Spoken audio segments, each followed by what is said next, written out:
ಒಬ್ಬ ಯೋಗಿಯಿಂದ ಕಲಿತ ಆ ವಿದ್ಯೆ ಅಶ್ವಪತಿ ಮಹಾರಾಜರ ಜೀವನದಲ್ಲಿ ದೊಡ್ಡ ಪರಿಣಾಮಕಾರಿಯಾಯಿತಂತೆ. ಏನಾಯ್ತಂತೆ? ಅದೇನೆಂದರೆ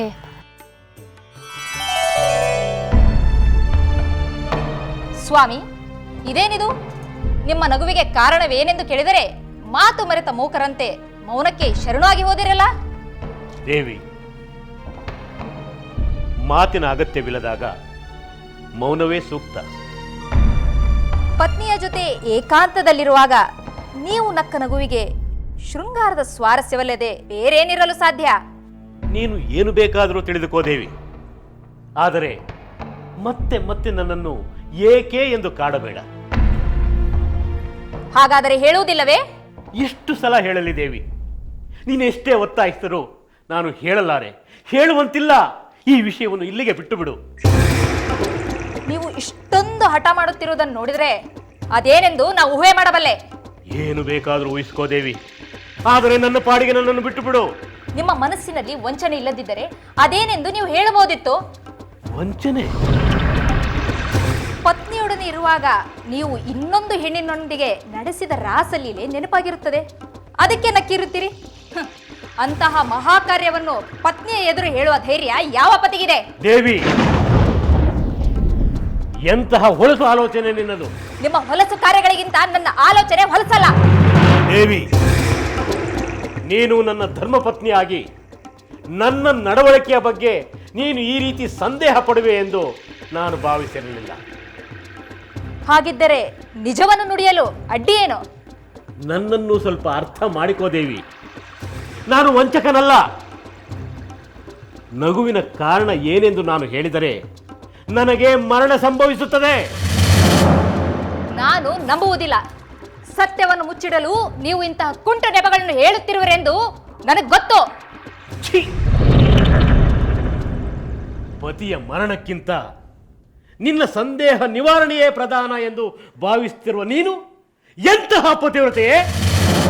ನೀವು ಕಾರಣ ಹೇಳಲೇಬೇಕು, ಇಲ್ಲದಿದ್ದರೆ ನಾನು ಸಾಯುತ್ತೇನೆ. ಒಂದೇ ಒಂದು ದಿನದ ಅವಕಾಶ, ಅಷ್ಟರಲ್ಲಿ ಸತ್ಯ ಹೇಳಲೇಬೇಕು. ಇಲ್ಲವಾದರೆ ಈ ಅರಮನೆಯಲ್ಲಿ ನನ್ನ ಶವ ಬೀಳುತ್ತದೆ.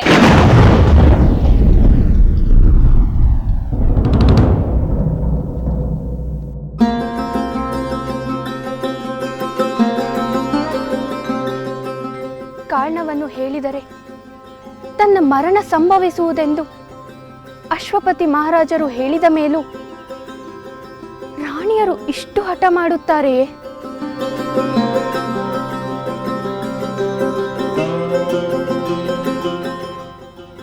ಶ್ರುತಕೀರ್ತಿ ಮಾಂಡವಿಯು ತಮ್ಮ ಪತ್ರದಲ್ಲಿ ಇದೇ ಸಂದೇಹವನ್ನು ವ್ಯಕ್ತಪಡಿಸಿದ್ದಾರೆ.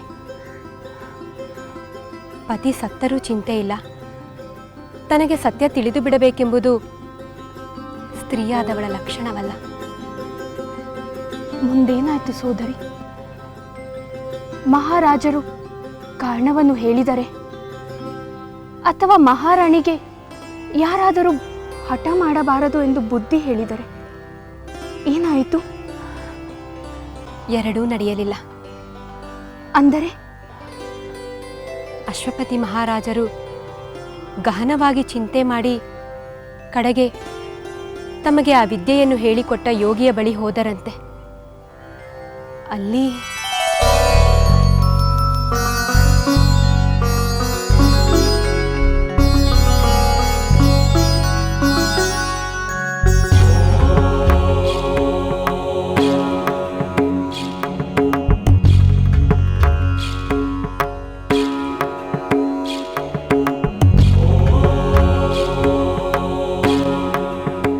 ಮುನೀಂದ್ರರಿಗೆ ನನ್ನ ಅನಂತ ಅನಂತ ಪ್ರಣಾಮಗಳು.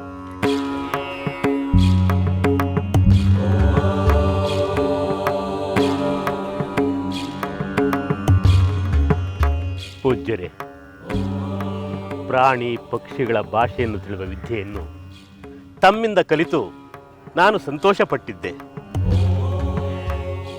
ಆದರೆ ಆದರೆ ಎಂದು ಏಕೆ ಅರ್ಧಕ್ಕೆ ನಿಲ್ಲಿಸಿದೆ ರಾಜೇಂದ್ರ? ಆ ವಿದ್ಯೆ ಇಂದು ನನ್ನ ಸಂಕಟಕ್ಕೆ ಕಾರಣವಾಗಿದೆ. ಏಕೆ? ಏನಾಯಿತು? ಈ ರಹಸ್ಯವನ್ನು ಬೇರೆ ಯಾರಿಗಾದರೂ ತಿಳಿಸಿಬಿಟ್ಟಿಯಾ? ಇಲ್ಲ ಇಲ್ಲ ಪೂಜ್ಯರೇ, ಈ ರಹಸ್ಯವನ್ನು ನಾನು ಯಾರಿಗೂ ಹೇಳಲಿಲ್ಲ. ಹೇಳದೇ ಇರುವುದರಿಂದಲೇ ನನಗೆ ಸಂಕಟ ಪ್ರಾಪ್ತವಾಗಿದೆ. ಏನು ಸಂಕಟ? ಯಾರಿಂದ ಪ್ರಾಪ್ತವಾಗಿದೆ? ಪೂಜ್ಯರೇ, ನಿನ್ನೆ ದಿನ ನಾನು ನನ್ನ ಪತ್ನಿ ಏಕಾಂತದಲ್ಲಿರುವಾಗ 2 ಇರುವೆಗಳು ಸರಸ ಸಲ್ಲಾಪದ ಮಾತುಗಳನ್ನಾಡುತ್ತಿದ್ದವು. ಯಾರದೋ ಕಾಲಿಗೆ ಸಿಕ್ಕಿ ಕ್ಷಣದಲ್ಲಿ ಸಾಯಬಹುದಾದ ಆ ಇರುವೆಗಳು 1000 ವರ್ಷ ಜೊತೆಯಾಗಿ ಬಾಳುವ ಮಾತುಗಳನ್ನಾಡುತ್ತಿದ್ದವು. ಇದನ್ನು ಕೇಳಿಸಿಕೊಂಡು ನನಗೆ ನಗು ಬಂತು. ಜೋರಾಗಿ ನಕ್ಕುಬಿಟ್ಟೆ. ಅದನ್ನು ಕಂಡ ನನ್ನ ರಾಣಿ ಈ ನಿಮ್ಮ ನಗುವಿಗೆ ಕಾರಣವೇನೆಂದು ಹೇಳಲೇಬೇಕೆಂದು ಒತ್ತಾಯಿಸುತ್ತಿದ್ದಾಳೆ. ನಾನು ಈ ರಹಸ್ಯವನ್ನು ಹೇಳಿದರೆ ನನಗೆ ಮರಣ ಪ್ರಾಪ್ತಿಯಾಗುತ್ತದೆ ಎಂದು ಹೇಳಿದರೂ ಕೂಡ ಕೇಳುತ್ತಿಲ್ಲ. ನೀವು ಹೇಳಲೇಬೇಕು, ಇಲ್ಲವಾದರೆ ನಾನೇ ನನ್ನ ಪ್ರಾಣ ತ್ಯಾಗವನ್ನು ಮಾಡಿಕೊಳ್ಳುತ್ತೇನೆ ಎಂದು ಹಠ ಮಾಡುತ್ತಿದ್ದಾಳೆ. ಈ ಸಮಸ್ಯೆಯಿಂದ ನೀವೇ ನನ್ನನ್ನು ಪಾರು ಮಾಡಬೇಕು ಪೂಜ್ಯರೇ. ರಾಜೇಂದ್ರ, ನಿನ್ನ ಪತ್ನಿಯ ಕೋರಿಕೆಯನ್ನು ಈಡೇರಿಸಲು ಪ್ರಾಣಾರ್ಪಣೆ ಮಾಡಲು ಸಿದ್ಧವಿರುವೆಯಾ? ಇಲ್ಲ ಪೂಜ್ಯರೇ, ಇಲ್ಲ. ನಾನು ಬಹುಕಾಲ ಬಾಳಬೇಕೆಂದು ಆಸೆ ಪಡುತ್ತಿದ್ದೇನೆ. ಹಾಗಾದರೆ ನೀನವಳಿಗೆ ಕಾರಣವನ್ನು ಹೇಳಬೇಡ. ನಾನು ಹೇಳದೇ ಇದ್ದರೆ ಆಕೆಯೇ ತನ್ನ ಪ್ರಾಣವನ್ನು ತ್ಯಾಗ ಮಾಡಿಕೊಳ್ಳುತ್ತಾಳೆ ಪೂಜ್ಯರೇ. ಸತ್ತರೆ ಸಾಯಲಿ, ಅದು ಅವಳ ಸ್ವಯಂಕೃತ ಅಪರಾಧ. ಪತಿಯ ಶ್ರೇಯಸ್ಸನ್ನು ಬಯಸುವುದು ಸತಿಯ ಧರ್ಮ. ಅದನ್ನು ಬಿಟ್ಟು ಪತಿಯ ಮರಣವಾದರೂ ಚಿಂತೆ ಇಲ್ಲ, ತನ್ನ ಸಂಶಯವನ್ನೇ ದೊಡ್ಡದೆಂದು ಪರಿಹರಿಸಿಕೊಳ್ಳಲು ಹಠ ಮಾಡುವುದು. ಅಂತಹ ನಿರ್ದಯಿ ಸತಿಗಾಗಿ ನೀನೇಕೆ ಸಾಯಬೇಕು? ಅರ್ಥವಾಯಿತೆ? ಹೋಗಿ ಬಾ ಮಹಾರಾಜ, ನಿನಗೆ ಮಂಗಳವಾಗಲಿ.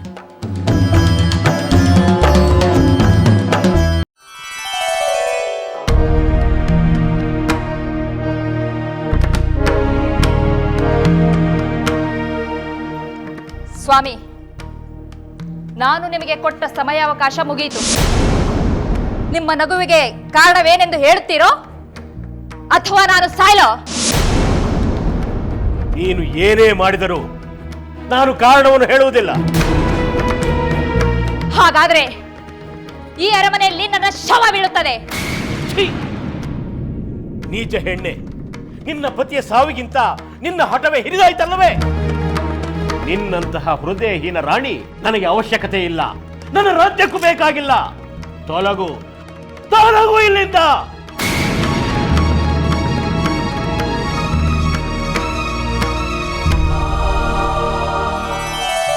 ಹಾಗಾದರೆ ಅಶ್ವಪತಿ ಮಹಾರಾಜರು ತಮ್ಮ ರಾಣಿಯನ್ನು ತ್ಯಜಿಸಿ ಬಿಟ್ಟರೆ? ಹೌದು ಸಹೋದರಿ, ಪಾಪ. ಅವರು ಪತ್ನಿಯನ್ನು ತೊರೆದು ತಮ್ಮ ಪ್ರಾಣವನ್ನು ಉಳಿಸಿಕೊಳ್ಳಬೇಕಾಯಿತು. 2 ಸಣ್ಣ ಇರುವೆಗಳ ಸಂಭಾಷಣೆ ರಾಜ ದಂಪತಿಗಳ ಬಾಳಿಗೆ ವಿಷವಾಯಿತೆ. ಎಂಥ ವಿಚಿತ್ರ! ನನಗೂ ಅಚ್ಚರಿಯಾಯಿತು. ಇಂತಹ ಅಚ್ಚರಿಯ ಸಂಗತಿಗಳು ಜಗತ್ತಿನಲ್ಲಿ ಎಷ್ಟಿವೆಯೋ ಏನೋ. ನನಗಂತೂ ರಾಣಿಯದೇ ತಪ್ಪೆನಿಸುತ್ತಿದೆ. ಅವರು ಅಷ್ಟು ಹಠ ಮಾಡಬಾರದಾಗಿತ್ತು. ಇಂತಹ ಪರಿಸ್ಥಿತಿ ನಮ್ಮ ಅರಮನೆಯಲ್ಲಿ ಸಂಭವಿಸಿದ್ದರೆ ನನ್ನ ಮಾತಾಮಯ್ಯವರಾಗಲಿ ನಿನ್ನ ಮಾತಾಮಯ್ಯವರಾಗಲಿ ಖಂಡಿತ ಹೀಗೆ ಹಠ ಮಾಡುತ್ತಿರಲಿಲ್ಲ, ಅಲ್ಲವೇ? ನಿಜ ಊರ್ಮಿಳೆ. ತಮಗೆ ನೋವಾದರೂ ನುಂಗಿಕೊಂಡು ಪತಿಯ ಶ್ರೇಯಸ್ಸನ್ನೇ ಹಾರೈಸುವ ಉದಾರಿಗಳವರು. ಆದರೆ ನಮ್ಮ ಮಹಾರಾಜರಿಗೆ ಕಿರಿಯ ರಾಣಿಯ ಮೇಲಿರುವಷ್ಟು ಮೋಹ, ಸ್ನೇಹ, ಪ್ರೀತಿ, ಅಕ್ಕರೆ ಉಳಿದವರ ಮೇಲಿಲ್ಲ. ಊರ್ಮಿಳೆ, ನಾವು ಚಿಕ್ಕವರು. ಹಿರಿಯರ ದೋಷಗಳ ಬಗ್ಗೆ ನಾವು ಮಾತನಾಡಬಾರದು. ಹೆಚ್ಚೆಂದರೆ ನಮ್ಮ ಭಾವನೆಗಳನ್ನು ನಮ್ಮ ಪತಿಯರೊಂದಿಗೆ ಹಂಚಿಕೊಳ್ಳಬಹುದು.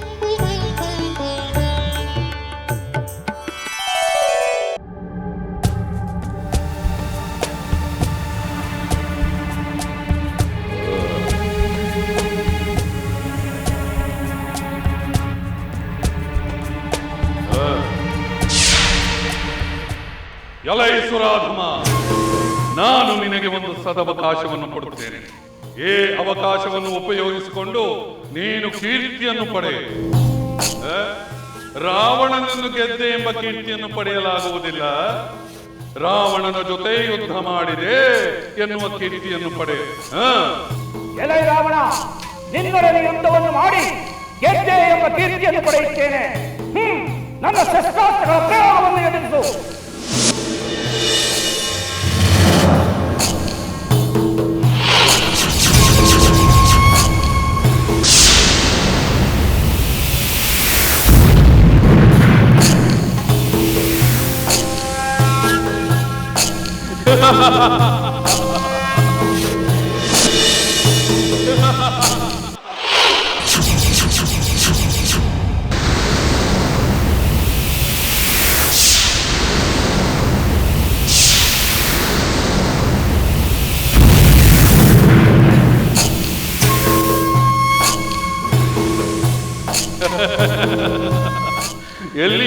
ಎಲ್ಲಿ ಅಸ್ತ್ರ?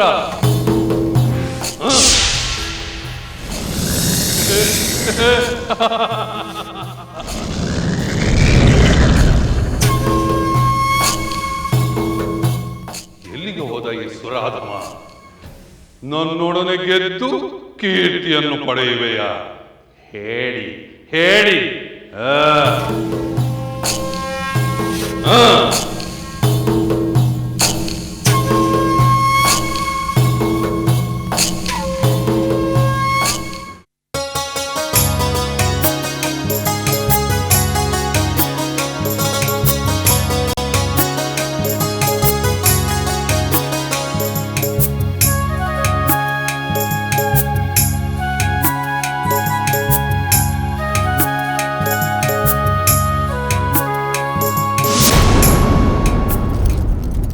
ರಾಣಿಯವರೇ, ಮಹಾರಾಜರು ಆಗಮಿಸುತ್ತಿದ್ದಾರೆ.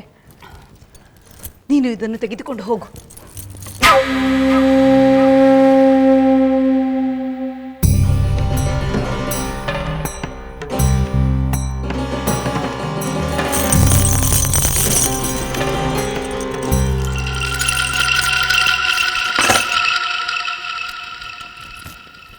ಇಲ್ಲಿ ನೀನೇನು ಮಾಡುತ್ತಿರುವೆ? ಹೋಗು ಹೋಗು.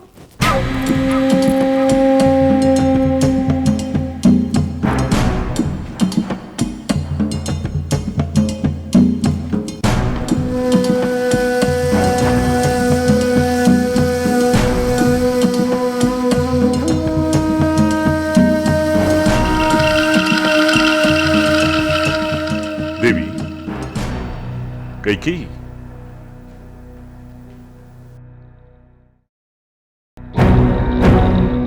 ನನ್ನ ನಿರೀಕ್ಷೆಯಲ್ಲಿ ಸಾಲಂಕೃತಲಾಗಿ ಕಾದು ಕುಳಿತಿರಬೇಕಾದ ಕೈಕೇಯಿ ಇದೇಕೆ ಇಷ್ಟು ಬೇಗ ಮಲಗಿದ್ದಾಳೆ?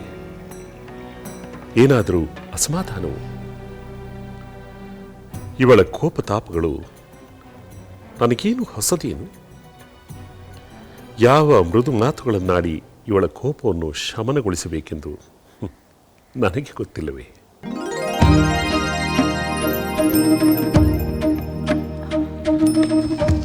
ಈಗ ಬಂದಿರಾ ಪ್ರಭು?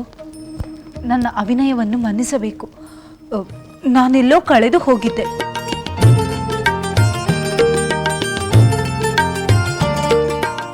ಎಲ್ಲಿ ಕಳೆದು ಹೋಗಿದ್ದೆ ದೇವಿ? ನೀನೆಲ್ಲೇ ಕಳೆದು ಹೋದರೂ ನಾನು ನಿನ್ನನ್ನು ಹುಡುಕಿ ತರುತ್ತೇನೆ. ನಾನು ಹುಡುಕುತ್ತಿದ್ದೆ ಪ್ರಭು. ದೇವಿ, ನಿನಗೆ ಕೊರತೆ ಏನಿದೆ? ನೀನು ಬೇಡಿದ್ದನ್ನು ಸಲ್ಲಿಸಲು ನಾನಿರುವಾಗ ನೀನು ಕಳೆದುಕೊಳ್ಳುವುದೇನು, ಹುಡುಕುವುದೇನು? ಏನು ಹುಡುಕುತ್ತಿದ್ದೆ? ಪ್ರಭು, ನಾನು ಕಂಡ ಕನಸಿನ ಆನಂದವನ್ನು ಮತ್ತೆ ಪಡೆಯಬೇಕೆಂದು ಹುಡುಕುತ್ತಿದ್ದೆ. ಮತ್ತದೇ ಕನಸು ಬೀಳುವುದೆಂದು ಕಣ್ಮುಚ್ಚಿ ಪ್ರಯತ್ನಿಸುತ್ತಿದ್ದೆ. ಆ ಕನಸಿನಲ್ಲಿ ನಾನಿದ್ದೇನೆ. ನೀವು ಇದ್ದೀರಿ, ನಮ್ಮ ಪುತ್ರ ಭರತನೂ ಇದ್ದ. ಆಹಾ, ಹಾಗಾದರೆ ಅದು ನಯನ ಮನೋಹರವಾದ ಕನಸೇ ಇರಬೇಕು. ಆ ಕನಸೇನೆಂದು ಕೇಳಲು ನನ್ನ ಕಿವಿಗಳು ಕಾತರದಿಂದ ಕಾಯುತ್ತಿವೆ. ಅದೆಂತಹ ಕನಸು ದೇವಿ?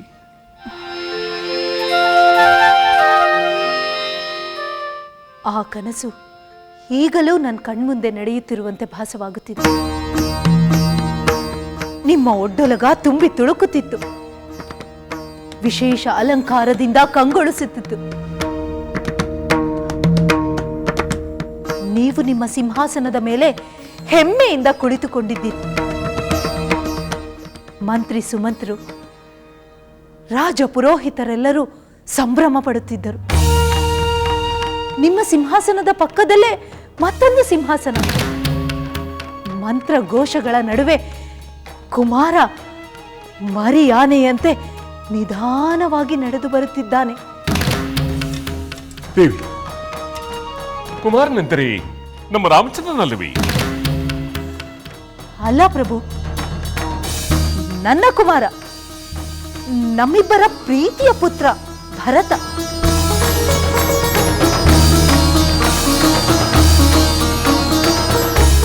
ಪ್ರಭು, ಅವನನ್ನು ಸಿಂಹಾಸನದ ಮೇಲೆ ಕೂರಿಸಿ ನೀವೇ ನಿಮ್ಮ ಕೈಯಾರ ಯುವರಾಜ ಪಟ್ಟಾಭಿಷೇಕವನ್ನು ಮಾಡಿ ಅವನ ತಲೆಗೆ ಕಿರೀಟ ಧಾರಣೆ ಮಾಡಿದಿರಿ.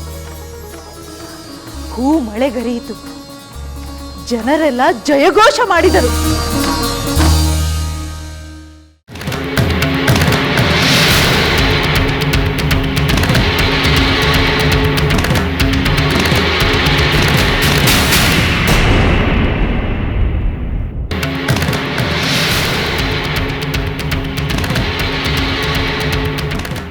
ಪ್ರಭು, ಸುಂದರವಾದ ಕನಸಲ್ಲವೇ? ಹೌದೌದು, ಬಹಳ ಬಹಳ ಸುಂದರವಾದ ಕನಸು. ನಮ್ಮ ಪುತ್ರ ಭರತ ಯುವರಾಜನಾಗುವ ಆ ಮಧುರ ಕ್ಷಣಗಳು ಆನಂದದಾಯಕವಲ್ಲವೇ? ನನ್ನೆಲ್ಲ ಕನಸುಗಳನ್ನು ನನಸು ಮಾಡಬಲ್ಲ ಉದಾರ ಮನಸ್ಸುಳ್ಳ ನಿಮ್ಮಂತಹ ಪತಿ ನನಗಿರುವಾಗ ಯಾವುದಕ್ಕೆ ತಾನೇ ಚಿಂತಿಸಬೇಕು ಅಲ್ಲವೇ ಪ್ರಭು?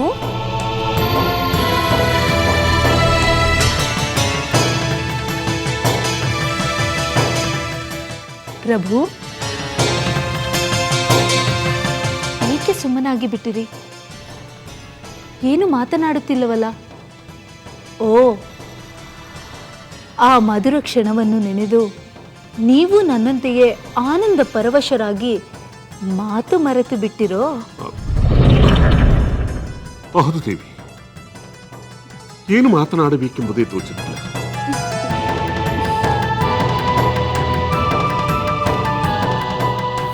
ಪ್ರಭು, ನಿಮ್ಮ ಮುಖದಲ್ಲಿ ಆ ಉತ್ಸಾಹವೇ ಕಾಣುತ್ತಿಲ್ಲವಲ್ಲ? ಏನು ಕಾರಣ?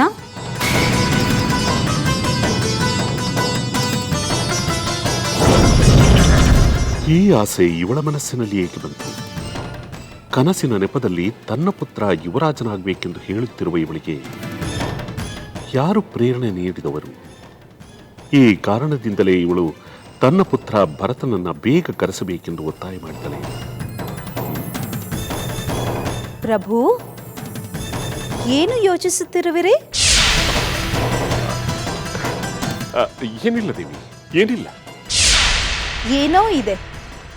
ನನ್ನ ಬಾಯಿಂದ ಬಂದು ಪೂರ್ಣವಾಗುವ ಮೊದಲೇ ನನ್ನ ಎಲ್ಲ ಆಸೆಗಳನ್ನು ಈಡೇರಿಸುವ ನೀವು ಈಗ ಸುಮ್ಮನಿರುವಿರೆಂದರೆ ನನ್ನ ಮಾತು ನಿಮಗೆ ಪ್ರಿಯವಾಗಲಿಲ್ಲವೆಂದು ಅರ್ಥ. ಇಲ್ಲ ದೇವಿ, ಹಾಗೇನಿಲ್ಲ. ನಾನು ಹಾಗೆಲ್ಲ ಹೇಳಿದೆ. ಅಂದರೆ ನನ್ನ ಮಾತನ್ನು ನೀವು ನಡೆಸಿಕೊಡುತ್ತೀರಲ್ಲವೇ? ದೇವಿ, ರಾಜಾಧಿಕಾರ ನನ್ನೊಬ್ಬನ ವೈಯಕ್ತಿಕ ನಿರ್ಧಾರವಲ್ಲ ದೇವಿ. ಪದ್ಧತಿ ಸಂಪ್ರದಾಯಗಳಿವೆ. ಗುರು ಹಿರಿಯರ ಸಮ್ಮತಿ ಬೇಕಾಗುತ್ತದೆ, ಧರ್ಮದ ಬೆಂಬಲ ಬೇಕಾಗುತ್ತದೆ. ಅದೆಲ್ಲ ನನಗೂ ತಿಳಿದಿದೆ ಪ್ರಭು. ದಶರಥ ಮಹಾರಾಜರ ಪುತ್ರ ಯುವರಾಜನಾಗುವುದು ಧರ್ಮ ವಿರೋಧ ಹೇಗಾಗುತ್ತದೆ? ದೇವಿ, ಸಾಮಾನ್ಯವಾಗಿ ಜ್ಯೇಷ್ಠ ಪುತ್ರನೇ ತಂದೆಯ ನಂತರ ಸಿಂಹಾಸನವನ್ನು ಏರಬೇಕು. ಯುವರಾಜ ಪಟ್ಟಾಭಿಷೇಕದ ಅಧಿಕಾರವು ಅವನದೇ ಆಗಿರುತ್ತದೆ. ಅಂದರೆ ಕನಿಷ್ಠ ಪುತ್ರ ಪುತ್ರನಲ್ಲವೇ?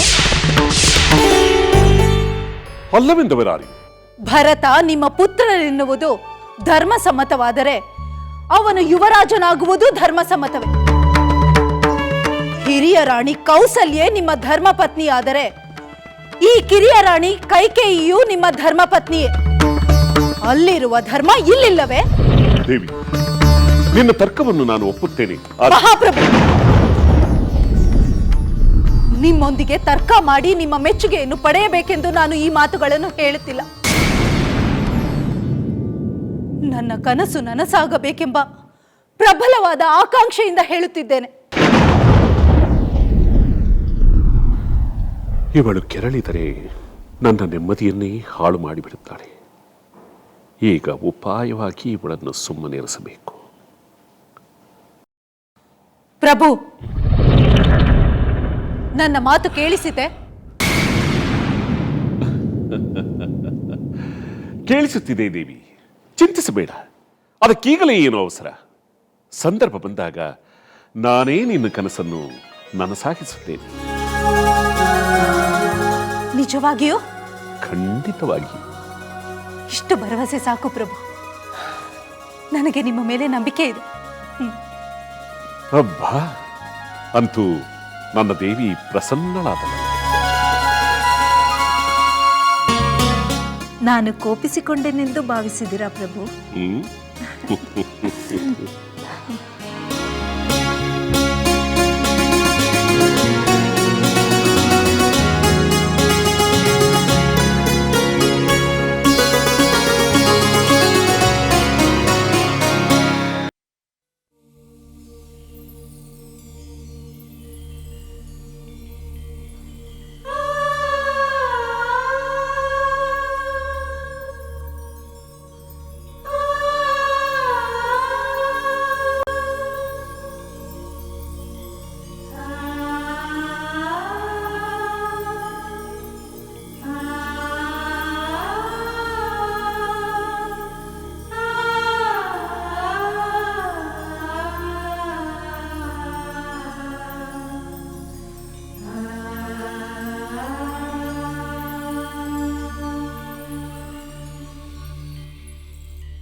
ದೇವಿ,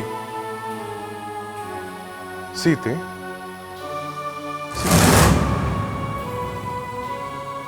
ಸ್ವಾಮಿ ಬಂದಿರಾ? ಬನ್ನಿ. ಇದೇನು ಸೀತೆ, ನಿನ್ನ ಮನಸ್ಸು ಎಲ್ಲಿಗೋ ಸಂಚಾರ ಹೊರಟಿರುವಂತಿದೆ. ಯಾವುದೋ ಚಿಂತೆ ನಿನ್ನ ಶಾಂತಿಯನ್ನು ಕದಡಿರುವಂತಿದೆ. ಏನಾಯ್ತು? ಏನೂ ಇಲ್ಲ ಸ್ವಾಮಿ, ಹೀಗೆ ಯೋಚಿಸುತ್ತಾ ಕುಳಿತಿದ್ದೆ. ಬಾಗಿಲಲ್ಲಿ ನನ್ನ ಆಗಮನಕ್ಕಾಗಿ ಕಾತರದಿಂದ ಕಾಯುತ್ತಾ ಇರಬೇಕಾದ ನೀನು ಈ ದಿನ ಹೀಗೆ ಚಿಂತೆಯಲ್ಲಿ ಕಳೆದು ಹೋಗಿರುವುದನ್ನು ಕಂಡು ನನಗೆ ಅಚ್ಚರಿಯಾಗಿದೆ. ಅದೇನೆಂದು ಹೇಳು ಸೀತೆ. ಕೆಲವು ವಿಷಯಗಳು ಹೇಳಬೇಕೋ ಬೇಡವೆಂದು ಸಂದೇಹ ಬಂದಿದೆ ಸ್ವಾಮಿ. ಸಂದೇಹವೇ? ಸಂದೇಹವೇಕೆ? ಪತಿ ಪತ್ನಿಯರ ನಡುವೆ ಯಾವ ಸಂದೇಹಗಳು ಇರಬಾರದು. ನಿನ್ನ ಚಿಂತೆ ನನ್ನದು ಹೌದು. ನಿನ್ನ ಮನಸ್ಸನ್ನು ಕಲುಕಿದ ಆ ಚಿಂತೆಯನ್ನು ಪರಿಹರಿಸಬೇಕಾದ ಕರ್ತವ್ಯ ನನ್ನದಲ್ಲವೇ? ಸ್ವಾಮಿ, ಈ ದಿನ ಒಂದು ವಿಶೇಷ ನಡೆಯಿತು. ವಿಶೇಷವೇ? ಏನದು? ನಿಮ್ಮ ಮಾತೆಯವರನ್ನು ನಿರಾಭರಣಲಾಗಿ ಕಂಡು ನನಗೆ ತುಂಬ ವಿಷಾದವಾಯಿತು. ಏನು? ನನ್ನ ಮಾತೆಯವರು ನಿರಾಭರಣೆ ಆದರೆ? ಹೌದು ಸ್ವಾಮಿ. ನಾನು ಅವರ ಪೂಜಾ ಮಂದಿರಕ್ಕೆ ಹೋದಾಗ ನಿಮ್ಮ ಮಹಾರಾಜರಿಗೆ ನನ್ನ ಅಂತಃಪುರದ ದಾರಿಯೇ ಮರೆತು ಹೋಗಿದೆ. ನಾನು ಯಾರಿಗಾಗಿ ಅಲಂಕರಿಸಿಕೊಳ್ಳಲಿ? ಜೊತೆಗೆ ನಾನು ವಯಸ್ಸಾದ ಮುದುಕಿ. ಆಭರಣಗಳನ್ನಿಟ್ಟುಕೊಂಡು ನಾನೇನು ಮಾಡಲಿ?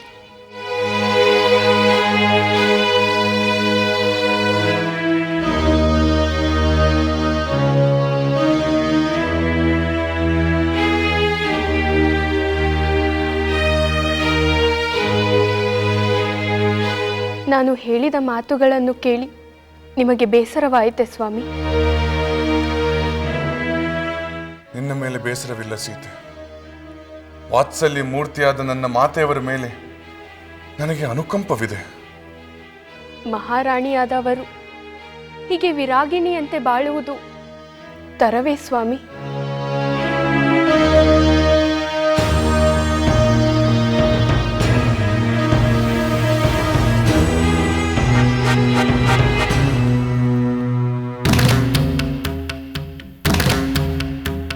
ತರವೋ ತರವಲ್ಲವೋ ನಾನು ಹೇಗೆ ಹೇಳಲಿ ಸೀತೆ? ಮಹಾರಾಜರ ಅವಗಣನೆಯಿಂದ ಮಾತೆಯವರು ನೊಂದಿರುವುದು ನನಗೆ ಗೊತ್ತು. ಆದರೆ ತಂದೆಯವರ ತಪ್ಪನ್ನು ಎತ್ತಿ ಆಡುವುದು ಪುತ್ರನಾದವನಿಗೆ ಸಲ್ಲದು. ಹಿರಿಯರ ಗುಣದೋಷಗಳನ್ನು ಕಿರಿಯರು ಪ್ರಶ್ನೆ ಮಾಡಬಾರದು. ಈ ರಾಮನ ಪಾಲಿಗೆ ಮಾತಾಪಿತಾ ಪ್ರತ್ಯಕ್ಷ ದೈವ. ಅವರಿಗೆ ನೀತಿ ಹೇಳುವ ಉದ್ದಟನಾಗಲೇ? ಇಲ್ಲ ದೇವಿ, ಎಂದಿಗೂ ಇಲ್ಲ.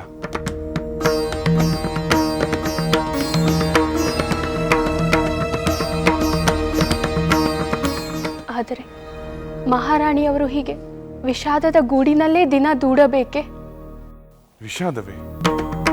ನನ್ನಂಥ ಪುತ್ರನಿರುವಾಗ ಅವರಿಗೆ ವಿಷಾದ ಬೇಕೆ? ನನ್ನ ಮಾತೆ ದೃಢಚಿತ್ತಳು, ಸತ್ವಶಾಲಿ, ಎಲ್ಲ ಕಹಿಯನ್ನು ಮರೆತು ಎಲ್ಲರ ಶ್ರೇಯಸ್ಸನ್ನು ಹಾರೈಸುವಳೆಂಬ ನಂಬಿಕೆ ನನಗಿದೆ.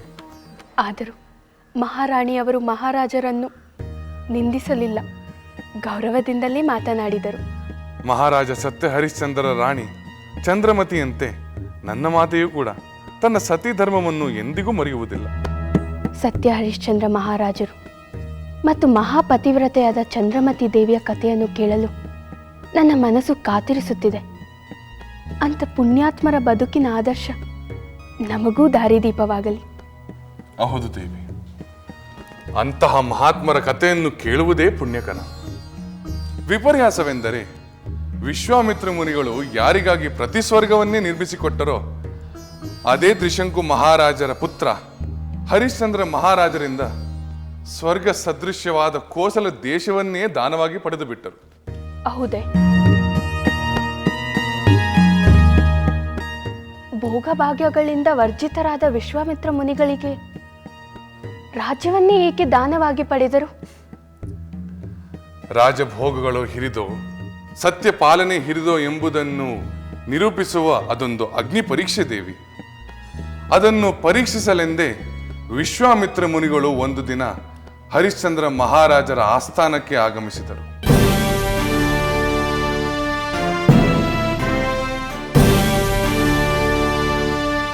ಸತ್ಯ ಧರ್ಮ ಪ್ರಜಾಪಾಲನದಿ ನೀತಿ ನಿಯಮ ವೀರ ಶೌರ್ಯದಿ ಹರಿಶ್ಚಂದ್ರ ಮಹಾರಾಜ ಸತ್ಯವ್ರತದಲ್ಲಿ ಲೋಕವಂದ್ಯ ಸೂರ್ಯ ಕುಲದಿ ಸಂಜಾತ ರಘುವಂಶ ಕೀರ್ತಿ ಪ್ರತಾಪ ದಾನಶೀಲದಿ ಲೋಕಖ್ಯಾತ ಮಹಾಮಹಿಮ ಕೀರ್ತಿವಂತ ಹರಿಶ್ಚಂದ್ರ ಮಹಾರಾಜ ಬಹುಪರಾ ಬಹುಪರಾ.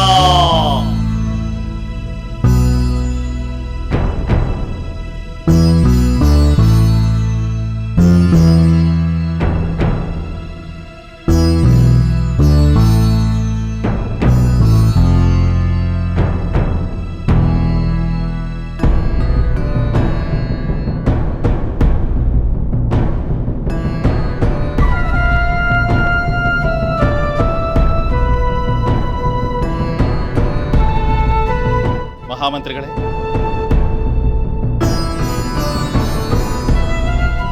ನಾವು ಗಮನಿಸಬೇಕಾದ ಪ್ರಜೆಗಳ ಯೋಗಕ್ಷೇಮದ ವಿಷಯವೇನಾದರೂ ಇದೆಯೇ? ಅಂತಹ ವಿಷಯ ಯಾವುದೂ ಇಲ್ಲ ಪ್ರಭು. ಪ್ರಜೆಗಳು ನೆಮ್ಮದಿಯಿಂದ ಇದ್ದಾರೆ. ದೇವತಾ ಕಾರ್ಯಗಳು ನಿರ್ವಿಘ್ನತೆಯಿಂದ ನಡೆಯುತ್ತಿವೆ. ಋಷಿಮುನಿಗಳು ನಿರಾತಂಕವಾಗಿ ತಪೋಮಗ್ನರಾಗಿದ್ದಾರೆ ಪ್ರಭು.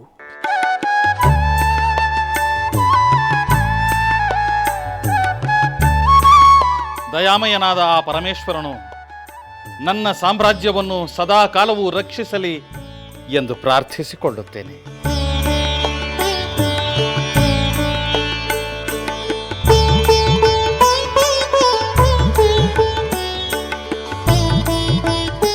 ಮಹಾಪ್ರಭುಗಳಿಗೆ ಜಯವಾಗಲಿ. ವಿಶ್ವಾಮಿತ್ರ ಮಹರ್ಷಿಗಳು ಆಗಮಿಸಲಿದ್ದಾರೆ.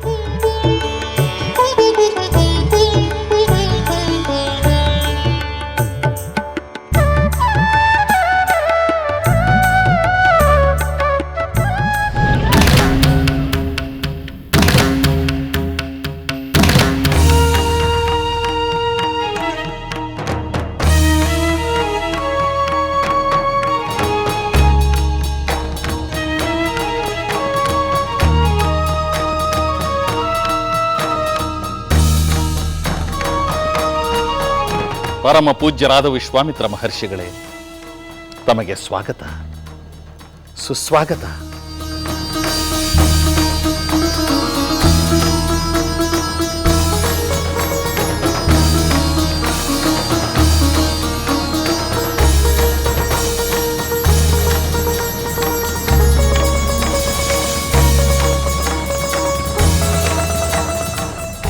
ಸಾಧ್ಯವಿಲ್ಲ, ಎಂದಿಗೂ ಸಾಧ್ಯವಿಲ್ಲ.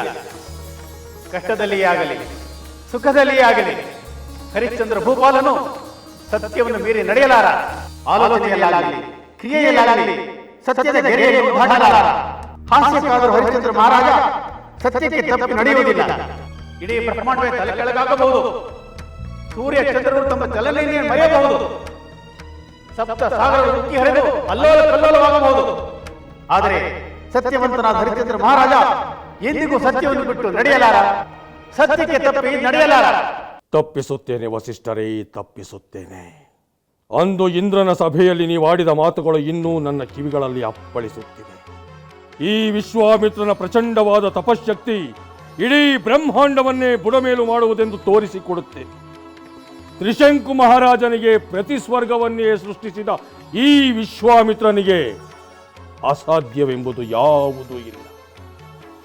ನಿಮ್ಮ ಶಿಷ್ಯ ಹರಿಶ್ಚಂದ್ರನ ಸತ್ಯದ ಅರಮನೆಯ ಅಡಿಪಾಯವನ್ನ ಹೇಗೆ ಅಲುಗಾಡಿಸುತ್ತೇನೆ ನೋಡುತ್ತೇನೆ.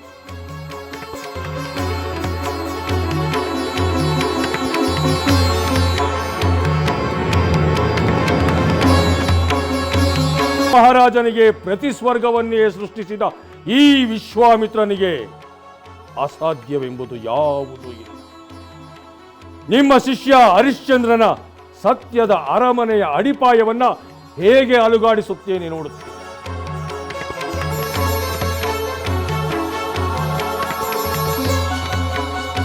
ಪೂಜ್ಯರೇ, ತಮ್ಮ ಪಾದಧೂಳಿಯಿಂದ ನನ್ನ ಅರಮನೆ ಪಾವನವಾಯಿತು. ತಮ್ಮ ದರ್ಶನ ಭಾಗ್ಯದಿಂದ ನನ್ನ ಜನ್ಮ ಸಾರ್ಥಕವಾಯಿತು. ಬನ್ನಿ ಪೂಜ್ಯರೇ, ಪೀಠವನ್ನು ಅಲಂಕರಿಸಿ.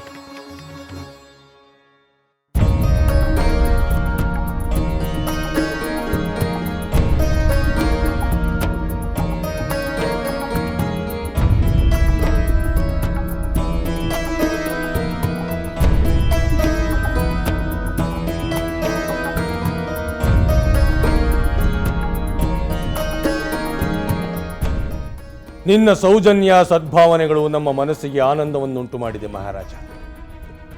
ಆದರೆ ನಾವು ಇಲ್ಲಿಗೆ ಆಗಮಿಸಿರುವುದು ನಿನ್ನ ಉಪಚಾರವನ್ನು ಆನಂದಿಸುವುದಕ್ಕಲ್ಲ, ಘನವಾದ ಉದ್ದೇಶವಿರಿಸಿಕೊಂಡು ಇಲ್ಲಿಗೆ ಆಗಮಿಸಿದ್ದೇವೆ. ಸಂಕೋಚವೇಕೆ ಮುನೀಂದ್ರ? ತಮ್ಮ ಬಯಕೆ ಏನೇ ಇದ್ದರೂ ಅದನ್ನು ಈಡೇರಿಸಲು ನಾನು ಸಿದ್ಧನಾಗಿದ್ದೇನೆ. ಹರಿಶ್ಚಂದ್ರ,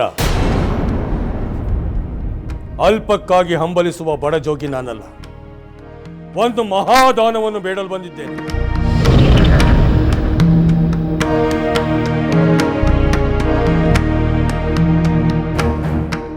ಮುನೀಂದ್ರರೇ, ನಾನೇ ಪುಣ್ಯಶಾಲಿ. ತಾವು ಬೇಡುವ ಆ ಮಹಾದಾನವನ್ನು ನೀಡುವುದೇ ನನ್ನ ಪರಮ ಸೌಭಾಗ್ಯ. ಕೇಳಿ ಪೂಜ್ಯರೇ. ನಾನು ಏನು ಕೇಳಿದರೂ ನೀನು ನೀಡುತ್ತೀಯಾ? ಸಂದೇಹವೇಕೆ ಪೂಜ್ಯರೇ? ಹರಿಶ್ಚಂದ್ರ ಮಹಾರಾಜ ಸತ್ಯವಾಕ್ಯ ಪರಿಪಾಲಕ ಎಂದು ಜಗತ್ತೇ ನಿನ್ನನ್ನು ಕೀರ್ತಿಸುತ್ತದೆ. ನಾವು ಕೂಡ ನೀನು ವಚನವನ್ನು ಕೊಟ್ಟ ಮೇಲೆ ವಚನಭ್ರಷ್ಟನಾಗುವುದಿಲ್ಲ ಎಂಬ ಭರವಸೆ ಮೇಲೆಯೇ ಬೇಡಲು ನಿನ್ನಲ್ಲಿಗೆ ಆಗಮಿಸಿದ್ದೆ. ತಾವು ಬೇಡಿದ್ದನ್ನು ನಾನು ನೀಡಿದೆ ಎಂದೇ ಭಾವಿಸಿಕೊಳ್ಳಿ ಮುನೀಂದ್ರ. ಈ ಹರಿಶ್ಚಂದ್ರ ಸತ್ಯವನ್ನು ಮೀರುವುದರ ಬದಲು ಸಾವನ್ನು ಬಯಸುತ್ತಾನೆ. ಮಹಾರಾಜ, ನಾವು ಕೇಳಿದ ಮೇಲೆ ಕೊಡಲೇಬೇಕಲ್ಲ ಎಂದು ಸಂಕಟ ಪಡುವುದಿಲ್ಲ. ಮಾತು ಕೊಡಬಾರದಿತ್ತು, ಕೊಟ್ಟು ಬಿಟ್ಟೆ ಎಂದು ಪಶ್ಚಾತ್ತಾಪ ಪಡುವುದಿಲ್ಲ. ಇದೆಂಥ ಮಾತು ಮುನೀಂದ್ರ? ಸತ್ಯವಾಕ್ಯಕ್ಕೆ ತಪ್ಪಿ ನಡೆದರೆ ದುಃಖವೇ ಹೊರತು ಕೊಟ್ಟ ಮಾತಿಗೆ ತಕ್ಕ ಹಾಗೆ ನಡೆದರೆ ದುಃಖವೇಕೆ, ಪಶ್ಚಾತ್ತಾಪವೇಕೆ? ನನ್ನ ಕುಲದೈವ ದಾಣೆ, ತಾವು ಬೇಡಿದ್ದನ್ನು ನಾನು ನೀಡಿಯೇ ತೀರುತ್ತೇನೆ ಮುನೀಂದ್ರ. ಭಲೆ ಹರಿಶ್ಚಂದ್ರ, ಭಲೆ. ಮೆಚ್ಚಿದೆ ನಿನ್ನ ಸತ್ಯನಿಷ್ಠೆಯನ್ನ. ಮುನೀಂದ್ರ, ಸತ್ಯವೇ ನನ್ನ ಧರ್ಮ, ಸತ್ಯವೇ ನನ್ನ ದೈವ. ಸರಿ, ಹಾಗಾದರೆ ನೀನು ನನಗೆ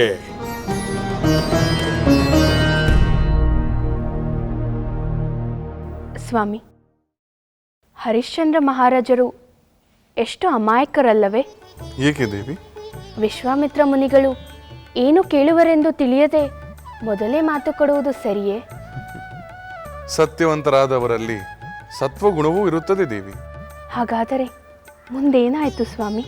ಈಗಲೇ ಬಹಳಷ್ಟು ಹೊತ್ತಾಗಿದೆ. ಈ ದಿನ ಇಷ್ಟೇ ಸಾಕು. ನೀನು ವಿಶ್ರಾಂತಿ ತೆಗೆದುಕೋ. ಕಥೆಯನ್ನು ಇನ್ನೊಮ್ಮೆ ಮುಂದುವರಿಸುತ್ತೇನೆ. ನಿಮ್ಮ ಇಷ್ಟದಂತೆ ಆಗಲಿ ಸ್ವಾಮಿ.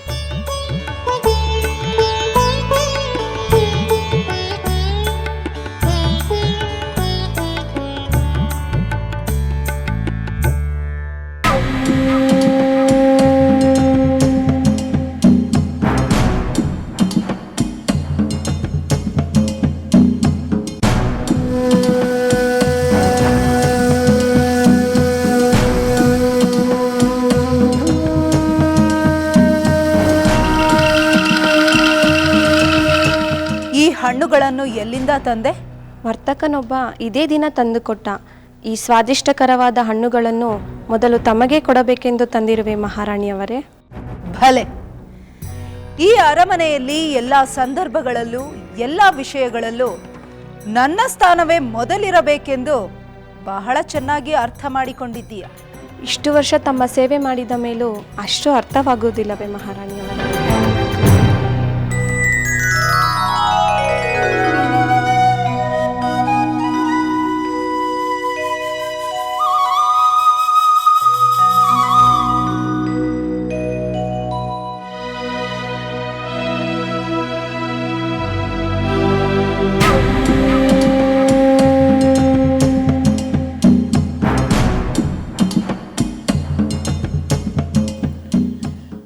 ನಮ್ಮ ಕೈಕೇಯಿ ಎಷ್ಟು ಆನಂದದಿಂದ ಹಣ್ಣು ತಿನ್ನುತ್ತಿದ್ದಾಳೆ. ಈ ಆನಂದ ಶಾಶ್ವತವಾಗಿರಬೇಕು. ಇಂಥ ಆನಂದಕ್ಕೆ ಇವಳೊಬ್ಬಳೇ ಪಾತ್ರಳಾಗಬೇಕು. ಪಟ್ಟದ ರಾಣಿಯಾಗದಿದ್ದರೂ ಚಿಂತೆ ಇಲ್ಲ, ರಾಜಮಾತೆಯಾದರೂ ಆಗಬೇಕು. ಇಡೀ ಅರಮನೆಯ ಜನರನ್ನು ಇವಳು ತನ್ನ ಕಿರು ಬೆರಳಿನಲ್ಲಿ ಕುಣಿಸಬೇಕು.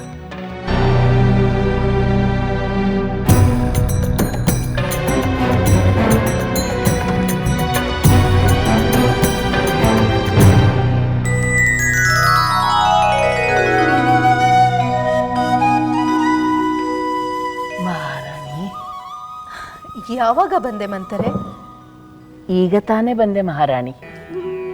ನೀವು ಹಣ್ಣನ್ನು ಆನಂದದಿಂದ ತಿನ್ನುತ್ತಿರುವುದನ್ನು ಕಂಡು ನನಗೆ ಪರಮಾನಂದವಾಯಿತು. ತಿನ್ನುವುದನ್ನು ಕಂಡು ಆನಂದ ಪಟ್ಟರೆ ಸಾಲದು, ತೆಗೆದುಕೋ. ನೀನು ತಿಂದು ಆನಂದ ಪಡಬೇಕು.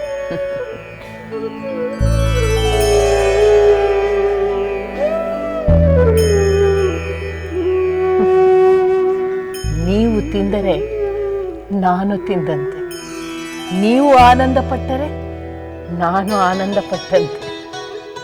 ಆಹಾ, ನನ್ನ ಆನಂದದಲ್ಲಿ ನಿನ್ನ ಆನಂದವನ್ನು ಕಾಣುವೆಯಲ್ಲ. ನಿನ್ನಂಥ ಬಂಧುವನ್ನು ಬೇರೆಲ್ಲೂ ನಾ ಕಾಣೆ.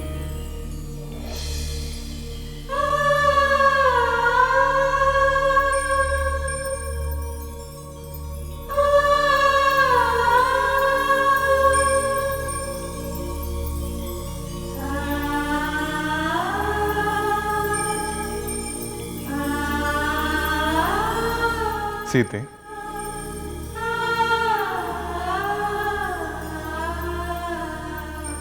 ಕ್ಷಮಿಸಿ ಸ್ವಾಮಿ, ತಾವು ಬಂದದ್ದನ್ನು ಗಮನಿಸಲಿಲ್ಲ. ಬನ್ನಿ.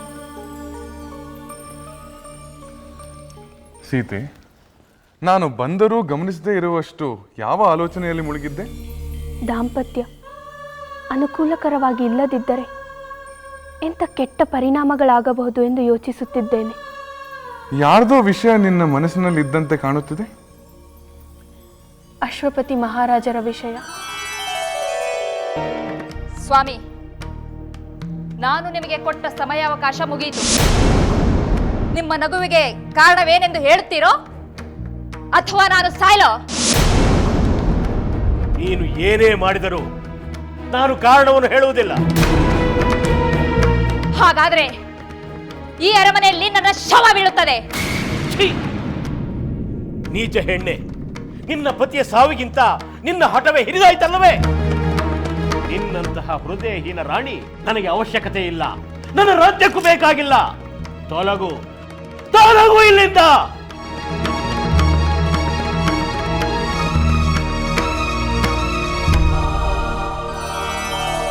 ಪತ್ನಿಯ ಹಠದಿಂದ ಅನಿವಾರ್ಯವಾಗಿ ತನ್ನ ಸತಿಯನ್ನು ತ್ಯಾಗ ಮಾಡಿದ ವಿಷಯ ತಾನೆ? ಹೌದು ಸ್ವಾಮಿ. ಸೀತೆ, ನಾವು ಪಾಲಿಸಬೇಕಾದದ್ದು ಅಂತಹ ಉದಾಹರಣೆಯನ್ನಲ್ಲ, ಹರಿಶ್ಚಂದ್ರ ಚಂದ್ರಮತಿಯರ ಉದಾಹರಣೆ ಅಲ್ಲವೇ? ಸ್ವಾಮಿ, ವಿಶ್ವಾಮಿತ್ರ ಮುನಿಗಳು ಹರಿಶ್ಚಂದ್ರ ಮಹಾರಾಜರ ಆಸ್ಥಾನಕ್ಕೆ ಬಂದು ಯಾವುದು ಘನವಾದ ದಾನವನ್ನು ಕೇಳಲು ಉದ್ದೇಶಿಸಿದರು ಎಂದು ಹೇಳಿದಿರಿ. ಅವರು ಕೇಳಿದ ದಾನವೇನು? ಹರಿಶ್ಚಂದ್ರ ಮಹಾರಾಜರು ದಾನವನ್ನು ನೀಡಿದರೆ ದಯವಿಟ್ಟು ಹೇಳಿ.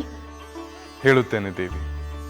ತುಂಬಿದ ರಾಜಸ್ಥಾನದಲ್ಲಿ ಹರಿಶ್ಚಂದ್ರ ಮಹಾರಾಜರು ಅವರು ಕೇಳಿದ ದಾನವನ್ನು ನೀಡುವೆನೆಂದು ವಾಗ್ದಾನ ಮಾಡಿದರು. ಆಗ ವಿಶ್ವಾಮಿತ್ರ ಮುನಿಗಳು, ಭಲೇ ಹರಿಶ್ಚಂದ್ರ, ನಾನು ಕೇಳುವ ಮೊದಲೇ ಕೇಳುವುದೆಲ್ಲವನ್ನೂ ಕೊಡುತ್ತೇನೆಂದು ವಚನ ಕೊಟ್ಟ ನಿನ್ನನ್ನು ಮೊದಲಿಗೆ ಅಭಿನಂದಿಸುತ್ತೇನೆ. ಮಹಾ ಸತ್ಯವಂತನಲ್ಲವೇ ನೀನು? ಹಾಗಾದರೆ ಕೇಳು. ಈ ಸಭೆಯಲ್ಲಿ ಉಪಸ್ಥಿತಿರುವ ಸಭಾಸದರ ಸಮ್ಮುಖದಲ್ಲಿ ಪಂಚಭೂತಗಳ ಸಾಕ್ಷಿಯಾಗಿ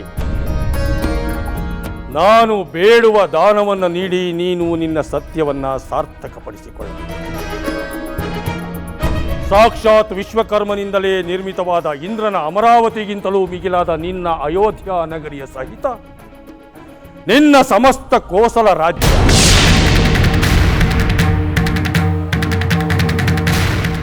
ಅರಮನೆ, ಸಂಪದ್ಭರಿತವಾದ ಭಂಡಾರ, ಆನೆ, ಕುದುರೆ, ರಥ, ಕಾಲಾಳು, ಚದುರಂಗ ಬಲ ಸಹಿತ ಈ ನಿನ್ನ ರತ್ನಖಚಿತವಾದ ಸಿಂಹಾಸನವನ್ನು ನಿನ್ನ ಸಕಲವನ್ನು ನನಗೆ ದಾನವಾಗಿ ನೀಡಬೇಕು.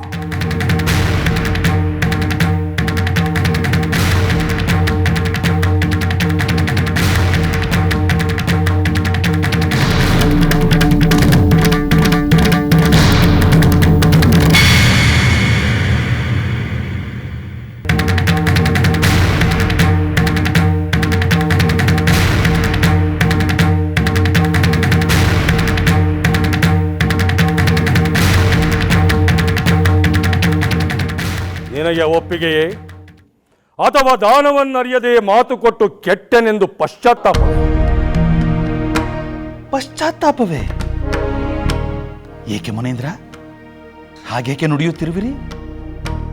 ದಾನ ಬೇಡುತ್ತಿರುವವರು ತಮ್ಮಂತಹ ತಪೋಧನರು, ಮುನಿಶ್ರೇಷ್ಠರು.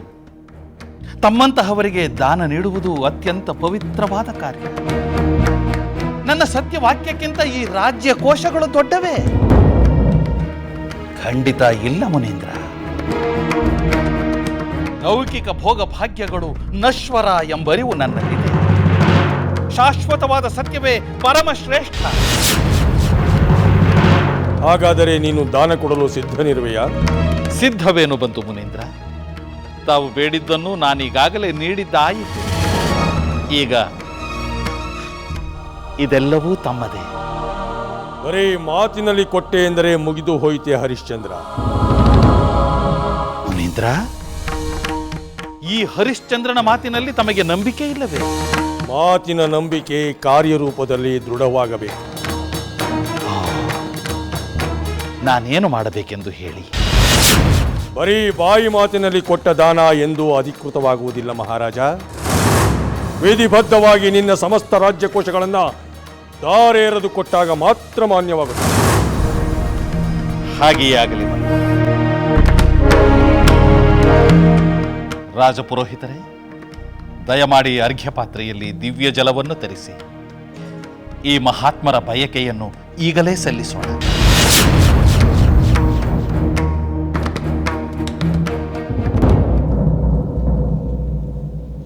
ರಾಜಪುರೋಹಿತರೇ, ಏಕೆ ಈ ಆತಂಕ? ಆನಂದ ಪಡಬೇಕಾದ ಸಮಯದಲ್ಲಿ ಆತಂಕ ಬೇಡ. ಅರ್ಘ್ಯ ಪಾತ್ರೆಯಲ್ಲಿ ದಿವ್ಯ ಜಲವನ್ನು ತರಿಸಿ. ನಿಲ್ಲಿ ಪುರೋಹಿತರೇ. ಮಹಾರಾಜ, ಈ ನಿನ್ನ ಸಭಾಸದರಿಗೆ ನನ್ನ ಬೇಡಿಕೆ ಪ್ರಿಯವಾದಂತೆ ಕಾಣುತ್ತಿಲ್ಲ. ಇಷ್ಟು ಜನಗಳ ಮನಸ್ಸಿಗೆ ನೋವನ್ನುಂಟು ಮಾಡಿ ದಾನವನ್ನು ಪಡೆದುಕೊಳ್ಳುವುದು ಸೂಕ್ತವಲ್ಲವೇನು? ಒಂದು ಕೆಲಸ ಮಾಡು. ಇಂತಹ ದಾನವನ್ನು ನೀವು ಕೇಳುತ್ತೀರಿ ಎಂದು ನನಗೆ ತಿಳಿಯದೆ ವಚನವನ್ನು ಕೊಟ್ಟು ಬಿಟ್ಟೆ. ನನ್ನನ್ನು ಕ್ಷಮಿಸಿ ಎಂದು ಒಂದು ಬಾರಿ ಹೇಳಿಬಿಡು, ಹೊರಟು ಹೋಗುತ್ತೇವೆ. ಕೆರಳಿ ಶಾಪವನ್ನು ನೀಡುತ್ತೇವೆ ಎಂಬ ಭಯ ಪಡಬೇಕಾದ ಅಗತ್ಯವಿಲ್ಲ. ಮುನೀಂದ್ರ, ತಾವು ನನ್ನನ್ನು ಪರೀಕ್ಷೆ ಮಾಡುತ್ತಿರುವಿರ? ನಶ್ವರವಾದ ಈ ರಾಜ್ಯ ಕೋಶಗಳಿಗಾಗಿ ನಾನು ಕೊಟ್ಟ ಮಾತಿಗೆ ತಪ್ಪಿ ನಡೆಯಲೇ? ಸೂರ್ಯವಂಶ ಲಲಾಮನಾದ ಈ ಹರಿಶ್ಚಂದ್ರ ಸತ್ಯಕ್ಕೆ ಅಪಚಾರ ಮಾಡಿದನೆಂಬ ಕುಖ್ಯಾತಿಗೆ ಪಾತ್ರನಾಗಲೇ? ಹಾಗೆ ಮಾಡಿದರೆ ನನ್ನ ಪಿತೃಗಳು ರೌರವ ನರಕದಲ್ಲಿ ಬೀಳುವುದಿಲ್ಲವೇ? ಮುನೀಂದ್ರ, ತಾವು ಕಿಂಚಿತ್ತೂ ಶಂಕಿಸುವ ಅಗತ್ಯವಿಲ್ಲ. ನಾನು ಪರಮ ಸಂತೋಷದಿಂದ ತಮಗೆ ಈ ದಾನವನ್ನು ನೀಡುತ್ತೇನೆ.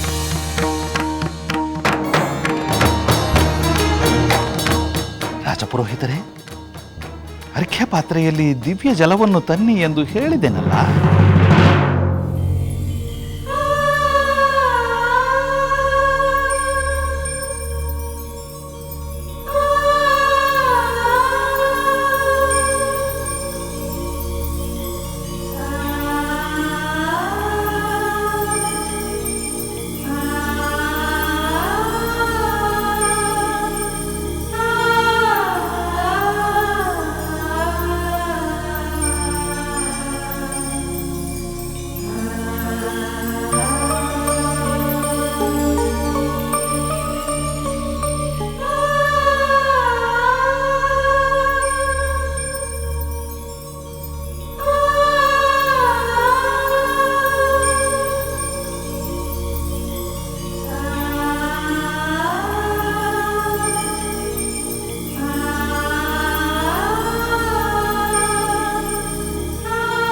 ಮುನೀಂದ್ರ, ನಾನು ದಾನವನ್ನು ನೀಡಲು ಸಿದ್ಧನಾಗಿದ್ದೇನೆ. ಮುನೀಂದ್ರ, ದಾನವನ್ನು ಸ್ವೀಕರಿಸಿ.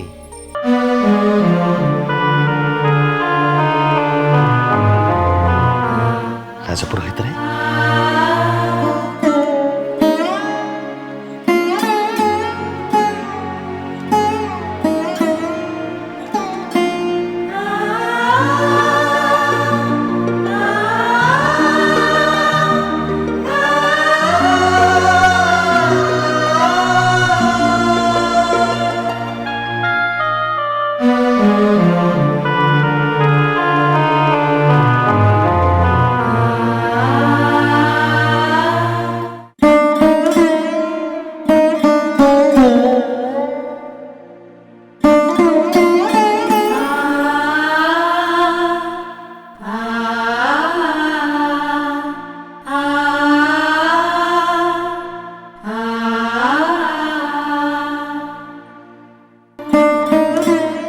ಕಿಂಚಿತ್ತೋ ಹಿಂಜರಿಯದೆ ಸಮಸ್ತ ರಾಜ್ಯವನ್ನ ನಿರಾತಂಕವಾಗಿ ಧಾರೆ ಎರೆದು ಕೊಟ್ಟು ಬಿಟ್ಟನು. ಇವನನ್ನ ಸೋಲಿಸಿ ಆ ವಸಿಷ್ಠರ ಸೊಕ್ಕು ಮುರಿಯಬೇಕೆಂಬ ಈ ನನ್ನ ಮಹತ್ವಾಕಾಂಕ್ಷೆ ವಿಫಲವಾಗುತ್ತದೆ. ಇವನನ್ನ ಸೋಲಿಸಿ ಆ ವಸಿಷ್ಠರ ಸೊಕ್ಕು ಮುರಿಯಬೇಕೆಂಬ ಈ ನನ್ನ ಮಹತ್ವಾಕಾಂಕ್ಷೆ ವಿಫಲವಾಗುತ್ತದೆ.